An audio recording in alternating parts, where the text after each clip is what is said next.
మీ జీవితంలో పట్టిందండి, పోవట్లేదు. ఎందుకంటే ఎంత ప్రయత్నించినా అట్లే ఆగిపోతున్నారు. ఎంత ముందుకు వెళ్దాం అనుకున్నా ఇంకా వెనకంజి వేస్తున్నారు కానీ, అంటే వెనుకకి లాగుతుంది కానీ ముందుకు వెళ్ళలేని పరిస్థితులు. అంటే మీరు జ్ఞాపకం చేసుకోవాలి, అన్ని విషయాలు ఆశీర్వాదం పొందారు కానీ ఒక్క విషయంలో మాత్రం ఆగిపోయారు. అంటే ఇటువంటివి దేంతో పోతే ఉపవాస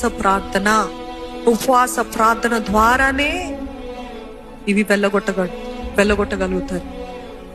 ఈరోజు మీ శత్రువు ఎవరో మీకు అర్థం కాకపోతే మీరు పోరాడలేరు. అవునా అండి? మనకి శత్రువు ఎవరో అని తెలిస్తే ఎలాగ పోరాడాలి, ఏ విధంగా పోరాడాలి అని తెలుస్తుంది. కానీ అసలు ఇది శత్రువా లేకపోతే ఇది నా తప్ప? చాలా మంది అనుకుంటుంటారు నా తప్పేనండి, నా వల్లనే అవ్వట్లేదు, లేకపోతే నా జీవితం బ్లెస్సింగ్ లేదేమో, నా జీవితంలో ఎటువంటి ఆశీర్వాదం లేదేమో, నా జీవితమే కర్స్డ్ జీవితమేమో, శాపగ్రస్తమైన జీవితం, పుట్టుకనే నా తలరాత అంటారు కదా మన దేశంలో, తలరాతనే ఎంత అంటే నేను ఏది ప్రయత్నించినా no stop blaming yourself. It is not your fault. If you have done whatever God he's asked you to do and still not received, it is not your fault. అది మీ తలరాత కాదు. ఈ మాటలు రాకుండా చూసుకోండి. మీరు తెలుసుకోవాలి మీ శత్రువు ఎవరో.